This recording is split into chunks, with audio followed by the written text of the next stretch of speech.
Hello everybody and welcome back to my channel. I hope you guys are doing really well. So today I am sharing my favorite books of the year, which is without a doubt my favorite video to film every single year. And each year I honestly just go through my list and I pick however many I think deserve to be in this video. So there's not a set number that I will have every year. It's not like every year I have 10, but this year it just so happened that I have 10 books that I really wanted to showcase and to chat with you guys about.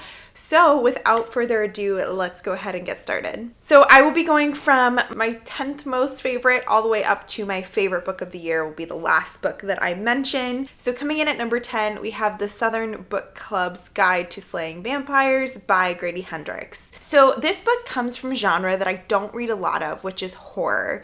But I think it is an excellent introduction to the genre for people that maybe aren't as familiar with the horror genre. So it follows a family that lives in the South and they live in the suburbs. They just have a very kind of quintessential normal life. It takes place in the 90s, so there's lots of nostalgia there, but there's a mom and a dad. The dad is more kind of career oriented. The mom, Patricia, who's the main character, is more of a stay-at-home mom who takes care of the kids.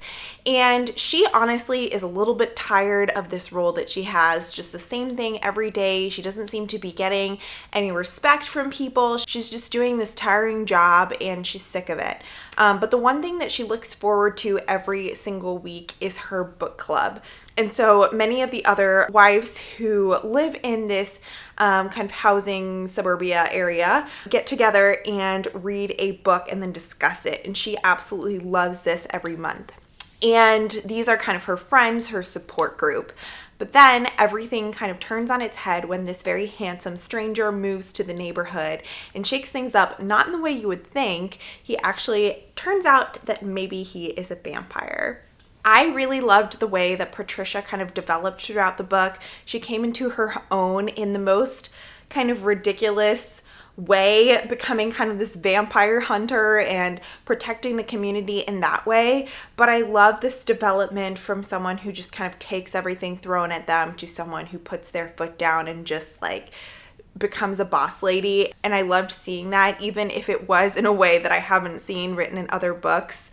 I also love the way that horror was written in this book. So you go from these like very quintessential 90s wholesome scenes to like graphic horror scenes. And so that juxtaposition was just so fun to read. Overall, I think it was a great introduction to the genre. It was thoroughly entertaining and it was the perfect book to read in the fall time this year. All right, coming in at number 9, we have Our Missing Hearts by Celeste Ng. I do have a full vlog where I go into all of my thoughts, non-spoilery thoughts about this book, so I will link that in the cards and down below if you guys are interested. But this is Celeste Ng's much anticipated book following her very, very popular book, Little Fires Everywhere. And this is a little bit of a departure from what she normally writes because this is a dystopian. So it takes place in a society where the government has incredible control over the people who live there because there has been a period of kind of uprising and riots and chaos. And then after that, the government just kind of took all control. So you're following a child who's experiencing this society, and his mother is actually a really famous poet who has been taken away from the family because many of her poems are being used by people that oppose the government. The reason why I love this book so much, not only because it's Celeste Ng's perfect, beautiful writing, but I also loved in some ways that this book was hauntingly similar to our society today, and I think that that made the dystopian feel uneasy and very realistic. I mean, a departure from the things that are going on, but not that far of a departure. And so I thought it was really interesting that it put the reader in that place. It didn't quite live up to Little Fires Everywhere for me because that is one of my favorite books of all time, but I did really, really enjoy this one. Coming in at number 8, we have Book Lovers Others by Emily Henry. I read this book over the summer when I was working at a camp for type 1 diabetics, and I was working as part of the medical team there. And most of the days I stayed at the camp, but some days I did drive home, and the drive was a little bit longer. And I just really associate reading this book with the summer months, driving home from the camp, like seeing the fireflies kind of rush past the car and just listening to this very just happy romance. And I mean, it's not completely happy. It's not like there's no drama or nothing that happens in this book, but it's just one of those books that makes you smile. So this follows our main character, Nora, who is a literary agent who lives in the city, and she is very ambitious and career oriented. And in the past, she has been the girl that is left by her boyfriend for the wholesome, not as career-oriented girl. She's often been seen as the not very likable person. So it kind of turns the classic rom-com trope on its head in that we're following kind of the other woman, if you will. But her sister really wants to get out of the city to have a girls' trip. And so they go to a little town and they go there together. And she doesn't really want to do it. She really wants to stay in the city and just do her job and do her thing. But her sister's asking her. And so she goes. And of course, when she's there, she meets a man. And it's not the like small town suburbia man. It's actually somebody that she knows from the city named Charlie, who is this brooding kind of book editor. And so starts a lot of banter and a very sweet kind of hate to love romance that was just so perfect for the summer months. And Emily Henry is quickly becoming one of those auto-buy authors, one that I really like to pick up when I need something a bit more light and fluffy to read. Coming in at number 7, we have Tomorrow and Tomorrow and Tomorrow by Gabrielle Zevin. I just finished this book, and I actually uploaded a whole reading blog about this one, so I will also link that in the cards and down below.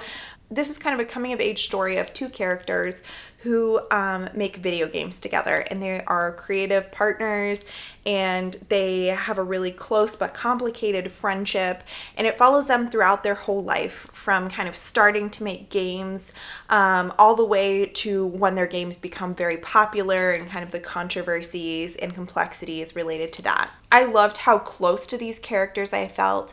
I loved how realistic this book felt to read. It is long. It does have a lot to it. It follows them throughout a lot of their life. But I feel like I just felt so much for them by the end of the book. And even though I don't really know much about video games, nor do I care too much about video game creating, I was so fully invested in their story. Coming in at number 6, we have His Name is George Floyd, One Man's Life and the Struggle for Racial Justice by Robert Samuels and Toulouse Olorunipa.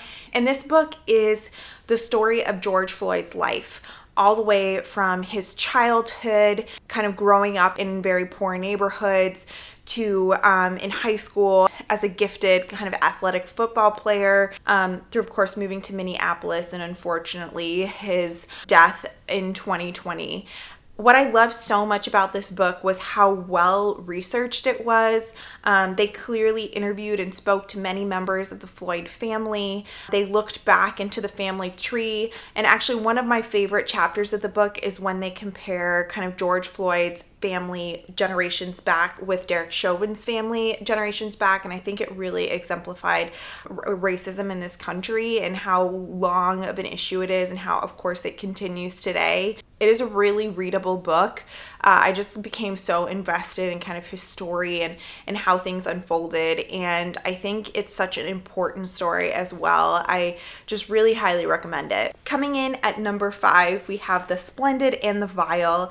So this is another nonfiction book about Winston Churchill, specifically about his life during World War II. This is by Eric Larson, and I absolutely love his books because he writes nonfiction in a way that's so approachable and so readable. So we go from everything from the most consequential decisions of the war that most people have heard of to these little like funny anecdotes about Churchill, like he loved taking baths and just little stories about him. And it also follows some other people in his cabinet or who knew him. And I think the way that it was pieced together just made it feel like I was reading a novel. My mom and I actually buddy read this one together. We both really, really enjoyed it. It was just such an approachable and enjoyable nonfiction. Coming in at number 4, we have And Then There Were None by Agatha Christie. So I did read a few Agatha Christie books this year, and this one was definitely my favorite. This is a classic locked door mystery of 12 people who get invited mysteriously to a deserted island, and then slowly they all start getting killed off. And so they are trying to figure out between themselves who is doing it. Is it one of them? Are they suicides? Is it someone else on the island that is slowly killing off all the people invited there? This is just like the perfect, gloomy, atmospheric, creepy thriller. It's very claustrophobic. You're wondering who's going to go next and what's going to happen. And I really enjoyed the ending of this one. I think it had a really interesting kind of twist to it. It is one that many have read, and it's definitely been redone several times, but it was just such a treat. So we have reached my top 3, and actually 2 books in my top 3 are memoirs. So maybe that means I need to be reading more memoirs. But coming in at number 3, we have The Opposite of Butterfly Hunting by Evanna Lynch. So Evanna Lynch is most known for her role as Luna Lovegood in the Harry Potter movies. But this book really follows her life all the way from childhood, like age 10, through the present day. It talks about her love of Harry Potter and her kind of relationship with Luna growing up and just looking up to her and relating to her being cast as Luna Lovegood at age 14, to her struggling with her eating disorder and her journey through very abusive eating disorder clinics, to kind of self-acceptance towards the end of the book. And this book certainly is not all rainbows and unicorns. There's a lot of really honest writing about the struggles that she faced, the self-hate, the things that she told herself.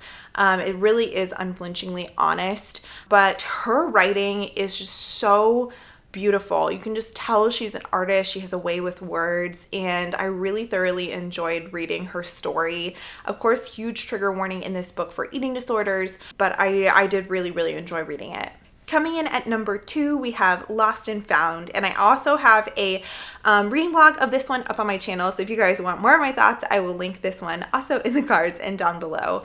This is a story mainly told in 2 parts. So the first part is all about loss and the author's journey losing her father, and then the second part of the book is all about found and her finding love in her girlfriend. This book was a really engrossing narrative. I found myself captivated by the story, wanting to see where it would go.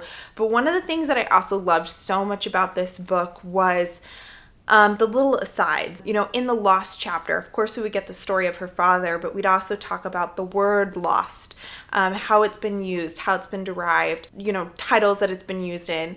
And I thought it was such an interesting way to kind of wrap your head around something like grief, really just looking into that concept, loss, and what that means. And she does the same for kind of found, what it means to find someone, to be found. I think the thing that won me over with this book was just the writing.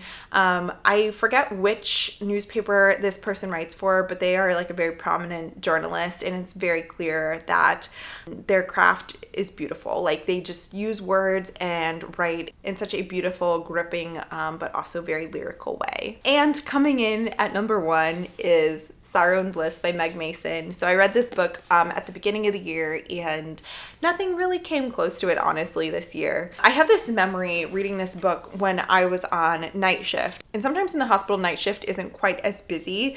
So you'll be, of course, admitting patients. And so when that's going on, there's a lot happening. But sometimes if there's no patients being admitted to the hospital, you're just sitting there twiddling your thumbs, waiting for something to happen. And so that was the case. I was listening to this audiobook at one of the downtimes on the shift. And I remember just like sitting in the lobby of the hospital. It was all dark, and I just had the headphones in my ear, and I was just listening to this story, and I just started bawling my eyes out because of how beautifully written and how understood I felt by this book. So at the beginning of the year, I struggled a lot with my own anxiety, and I talked about this a little bit in a reading vlog, but I was just really, really struggling with my own anxiety. And this is something that's been, you know, kind of off and on for me over several years. But at the time, I just felt like I needed to be understood, and I needed to read something that made sense to me. And that is what this book did for me. So we're following kind of the main character in this story, and she has a non-named mental illness. illness. So